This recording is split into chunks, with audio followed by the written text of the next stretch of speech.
안녕하세요. 대단히 반갑습니다. 사회 정의와 불평등 한완상, 경쟁과 불평등. 사람이 사는 곳에는 불평등이 있기 마련이다. 부리는 사람과 부림을 당하는 사람 사이에 있는 불평등, 돈을 많이 가진 사람과 적게 가진 사람 사이에 있는 불균형, 존경받는 사람과 멸시받는 사람 사이에 있는 차이 같은 것은 어디서나 찾아볼 수 있다. 이런 불평등이 단순한 개인의 문제가 아니라 사회 구조와 역사의 문제라는 점을 우리는 놓쳐서는 안 된다. 그런데 사람을 부릴 수 있는 힘과 사람까지도 살 수 있는 힘과 사람들로부터 존경을 받을 수 있는 힘은 곧 권력과 검력과 권위인데, 이것들은 오랜 세월에 걸쳐서 일부의 사람들에게만 쏠려 있었다. 문제는 거의 모든 사람들이 이 힘들을 가지려고 하는 데 있다. 검력과 권력과 권위라는 보상을 놓고 많은 사람들이 아기다툼을 해온 것이 인간의 역사이다. 이것이 바로 사회 경쟁이다. 그러니 경쟁의 출발점도 계층이고 경쟁의 종착점도 계층이다. 계층은 곧 구조화한 불평등이다. 여기에서 우리는 심각한 물음을 던져야 할 것이다. 이 계층이라는 불평등은 정당한 것일까? 만일에 많은 사람들이 불평등을 옳지 않은 것으로 보면 기존 사회 구조와 역사는 심각한 도전을 받게 되어 변동의 물결 속에 휩쓸려 들게 된다. 왜냐하면 기존 구조를 정당하지 않은 불평등의 구조로 믿는 사람들이 이것을 바꾸어 놓으려고 하기 때문이다. 곧 전쟁, 혁명, 혁신, 업무, 억압, 숙청 따위의 비극이 생기게 되는 것이다. 유토피아란 무엇일까? 순하디 순한 양이 사나운 늑대와 더불어 평화롭게 살 수 있는 것이 아닐까? 사슴이 사자와 어깨동무를 하고 비둘기와 독수리가 손을 맞잡고 사는 세계를 유토피아라고 하면, 유토피아에서는 불평등이 시기와 분쟁의 촉진제가 아니라 대화와 평화의 촉진제임을 뜻하게 된다. 여기에서는 불평등이 부당한 것으로 인정되지 않는다. 차이가 있대 이것이 차별의 구실이 되지 않는다. 오히려 비둘기다 또는 독수리다 하는 차이 때문에 서로 더 가까워질 수가 있다. 여기에서는 불평등은 온당하다. 불평등이 온당한 것이 아니라고 판단될 때 사회의 부조리와 역사의 비극이 생기게 되어 많은 사람들이 동물처럼 부려지고 물건처럼 천대받게 될 것이다. 피비린내 나는 혁명과 반혁명의 악순환이 나타나게 된다. 그러면 왜 불평등이 옳지 않은 것으로 보이게 될까? 그리고 정당한 불평등이 있다면 그것은 무엇을 말하는 것일까? 정의로운 분배 기준. 흔히 사회 정의를 정당한 불평등이라고 한다. 이것은 비례적인 불평등을 뜻하기도 한다. 주어지는 얼마 안 되는 보상을 무엇에 비례해서 분배받기 때문에 비례의 기준이 올바르다고 판단되면 이 기준에 따른 분배와 이 분배에 따른 불평등을 올바른 것으로 여긴다. 이때 사회정의가 될 수 있는 보상의 분배 기준은 보편 타당성을 가져야 한다. 대체로 인류 역사에 나타난 정의로운 분배 기준은 세 가지로 간추릴 수 있겠다. 하나는 능력이요, 또 하나는 노력이요, 또 다른 하나는 필요이다. 능력에 따라 분배가 이루어지는 사회가 정의로운 사회이며, 노력에 따라 분배가 이루어지는 역사가 정의로운 역사라 할 수 있다. 필요에 따라 분배가 이루어져도 정의로운 사회라 할 수 있다. 그런데 우리는 이 세 가지 기준들 사이에 있는 엄청난 차이에 눈을 주어야 한다. 능력이 있을수록 노력을 적게 해도 되고, 능력과 노력에 관계없이 필요한 양은 높아질 수도 있고 또 낮아질 수도 있기 때문이다. 먼저 능력이라는 기준을 생각할 때 우리 사회에서 능력에 따라 보상이 분배되고 있는지를 따져보아야 한다. 예컨대 능력을 학력으로 잰다고 하자. 학력이 높고 공부를 많이 한 사람들이 돈과 힘과 명예를 참으로 가장 많이 가지고 있을까? 오히려 학력과는 관계없이 얼마 되지 않은 보상을 놓고 도덕의 원칙도 없이 마구 미친 듯이 덤빌 수 있는 능력에 따라 돈과 힘과 명예가 분배되는 것이나 아닐까? 이 경우에 능력은 정정당당하게 경쟁에 이길 수 있는 능력이 아니라 부도덕한 일을 끝없이 해치울 수 있는 능력을 말한다. 여기에서 오는 불평등은 올바른 것이 될 수 없다.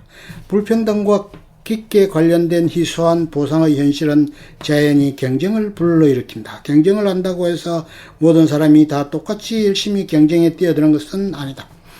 이미 유리한 자리를 차지한 집단일수록 경쟁의 욕구는 높은 법이다 하니 이들만이 경쟁 의욕을 키울 수 있도록 기존 구조가 만들어져 있다. 인도의 카스트 제도를 보자 하니 100년 전에 우리나라의 형편을 보자 이른바 양반계층들은 그들이 차지하고 있는 이권을 독차지하려고 그들만이 과거를 볼 수 있는 제도를 만들었다. 또 이러한 제도가 반발을 일으켰을 수도 있으므로 아래계층의 사람들은 어릴 때부터 자기들의 분수를 깨닫도록 가르쳤다. 쌍끝은 평생을 쌍끝으로 살아야 했다. 백정의 아들은 백정 노릇을 해야 했다. 평생 백정 노릇을 해야 했다. 경쟁 의욕은 날 때부터 싹둑 잘려 있었다. 마치 어릴 때부터 거세어버리면 커서도 성욕의 고통을 느끼지 않듯이 아예 세상에 나올 때부터 출세의 의욕이나 경쟁심을 거세어버렸다. 그리고 양반들끼리 보상을 나누어 먹었다. 그러나 이제는 사회가 더 높고 더 넓은 기준에 따라 모든 일을 평가하기에 이르렀다. 도시화니 산업화니 하는 따위의 사회 구조의 변동을 통해서 모든 사람들이 넓고 높은 기준에 따라 경쟁에 뛰어들게 되었다. 대중교육제도가 이 경향을 더욱 부채질하 했다. 이제는 누구라도 돈과 권력과 명예를 찾고자 한다. 출세하려는 욕망은 기존 계층의 차이와는 관계없이 모든 사람이 가지는 것으로서 하나의 보편현상이 되고 있다. 어떤 초등학교에 가서 아이들에게 앞날에 무엇이 되려는지 물어보라.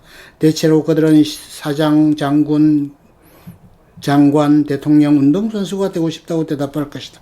콩나물 장수, 푸주관 임자, 연탄 장수 따위의 대답은 하지 않을 것이다. 그 부모들의 직업은 서로 다르지만 아이들의 욕구에는 차이가 없다. 이와 같이 기대 수준이 갑자기 높아지게 되었다. 이러한 상황 속에서 경쟁의 논리와 경쟁의 윤리는 상당히 변질될 뿐만 아니라 불평등을 보는 눈도 달라지게 되었다. 경쟁의 논리는 단순하다. 능력에 따라 보상의 양이 결정되는 것이 곧 경쟁의 논리다. 그런데 이 논리가 현실 속에서 자주 꺾이게 된다. 조선시대의 어떤 계층의 사람들은 아예 처음부터 능력이 없는 사람으로 버림을 받았고 세뇌 과정을 통해 그들은 자기들의 무능력을 숙명과 같은 것으로 받아들이게 되었다. 그리고 지배계층은 이 능력 없는 민중들을 경쟁 대열에 아예 끼워주지 않고 떨어뜨려버렸고 나아가 교묘한 기술로서 이들을 지배해왔다. 수신제가 치국 평천하라고 하는 이념과 가치관을 마음속에 깊이 새긴 사대부 계층은 이것을 무기로 삼아 이른바 쌍것들에게 제 몸을 다스리는 데에만 힘쓰도록 가르쳤다. 제 몸도 다스리지 못하는 녀석들은 나라를 다스리는 문제나 세계를 평화롭게 하는 문제를 건방지게 덜먹일 수가 없다고 못 박아버렸다. 오로지 제 몸을 다스리지 못한 제로 민중들은 사대부들의 부림을 달게 받아야만 했다. 그들은 쌍것들이 스스로의 능력 없다고 생각하기만 해야 적은 양의 보상에도 만족하도록 닥달하였다. 그들은 오로지 순종하는 가운데서 스스로 만족할 수밖에 없었다. 오직 체념 속에서만 만족을 느낄 수 있었다. 그런데 눈부시도록 갑작스럽게 도시화되고 공업화되고 있는 오늘의 상황에서는 이러한 경쟁의 논리가 만족감을 불러일으키는 것이 아니다. 오히려 불만감을 불러일으킨다. 왜냐하면 이제는 능력을 계급에 따른 것으로 보지 않기 때문이다. 쌍것들이란 타고난 것이 아니라 후천적으로 결정된다고 생각하기에 이르렀다. 모든 사람들이 능력이 있다고 생각할 수 있게 된 시대에 살고 있다. 열려진 사회이다. 그러나 능력을 마음껏 발휘해도 경쟁 논리에 따른 보상의 양을 획득할 수 없다고 하는 새로운 자각이 생기게 되고 경쟁자들은 이와 같은 자각 속에서 기존 구조의 잘못된 점을 의식하게 된다. 여기에 오늘날의 사회의 비극이 있다. 경쟁의 논리와 윤리. 경쟁의 윤리는 경쟁의 논리를 전제로 한다. 꼭 경쟁자의 능력과 비례해서 보상의 양이 결정되어야 하고 이 결정에 불만을 품어서는 안 된다고 윤리적으로 못 박는다. 이와 같은 윤리의 요청은 경쟁자가 모두 같은 출발점에서 경쟁을 시작해야 한다는 다른 윤리의 요청에 바탕을 둔다. 그러므로 경쟁 윤리는 똑같은 출발선에서 경쟁자가 출발하여 능력에 따라 결승점에 이르게 되고 도달한 차례에 따라 보상의 양이 결정되어야 함을 엄격하게 규정한다.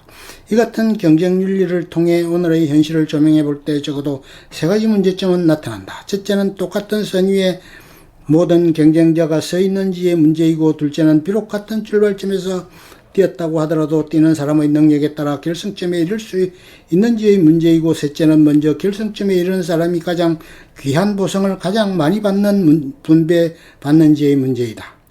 먼저 출발점의 문제부터 따져보자. 민주주의 국가는 모든 사람이 출발점에서 서로 동등함을 헌법으로 뒷받침하고 있다. 사람은 날 때부터 모두 법에 평등하고 교육을 평등하게 받을 권리를 가지고 있다고 한다. 출발점에 서서 동등하다고 하면 곧 기회의 균등을 뜻한다. 잘 사는 집안의 아이도 못 사는 집안의 아이도, 높은 지위를 가진 사람의 자식도 낮은 자리를 가진 사람의 자식도 모두 출세할 기회를 똑같이 가지고 있다. 경쟁은 교육 경쟁이 가장 기본이 되므로 모든 사람들은 똑같이 교육을 받을 기회를 가진다고 헌법이 규정한다. 그런데 여기에 문제가 있다. 잘 사는 집안의 자식과 못 사는 집안의 자식을 서로 견주어 보자. 그들이 모두 같은 출발점에서 곧 같은 교육 기회를 가지고 경쟁한다고 하자 참으로 그들의 출발점이 같은 것일까? 오늘날의 반딧불 밑에서 공부한다는 것은 캐캐묵은 동화의 소재로나 쓰일 수 있을 것이고, 가난한 집안의 자식들이 잘 사는 집안의 자식들보다 더 공부를 잘한다는 것도 신화와 같은 이야기가 되었다. 가족의 뒷바라지가 없이는 공부를 잘할 수 없는 시대에 우리는 살고 있다. 한 달에 몇십만 원씩 과외 수업을 투자할 수 있는 넉넉한 가정에 태어나지 않고서는 좋은 학교에 가기도 어렵게 되어버렸다. 기회는 똑같이 주어질지 모르나 그것만을 강조하여 경쟁을 온당한 것으로 생각하면 잘못이다. 왜냐하면 기회균등의 사상은 이미 버티고 있는 부당한 불평등을 튼튼히 한 이데올로기적인 작용을 한다. 여기에서 이데올로기적이라고 하는 것은 기존 이익을 보존하거나 강화할 목적으로 만들어진 비뚤어진 현실인식을 뜻한다. 따라서 고전 민주주의의 자유방임 사상이 비판을 받는다. 공개시장이나 공개경기장에서 능력을 가진 사람만이 계속해서 이미 얻은 이권을 보호하고 강화할 수 있기 때문이다. 기회균등의 사상은 소득의 불평등을 더욱 깊게 함으로써 잘 사는 사람을 더욱 잘 살게 하고 못 사는 사람은 더욱 못 살게 하는 비극을 낳는다.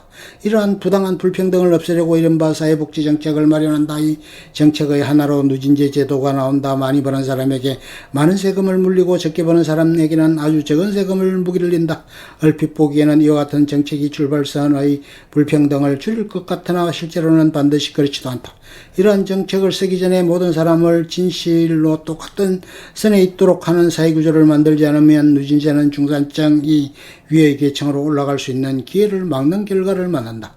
그러나 이미 부자가 된 사람은 많은 부동산으로 해서 얻은 소득으로 부를 계속해서 누릴 수 있다. 아주 가난한 사람들은 상당한 혜택을 받아 중산층으로 올라갈 수 있다. 그러나 그들도 중산층 수준에서 머물러야 한다. 중산층에서 위의 계층으로 올라가려면 힘에 겨운 세금 때문에 계속 제자리로 떨어진다. 이것이 오늘의 선진 자본주의 공업국가들의 문제이다.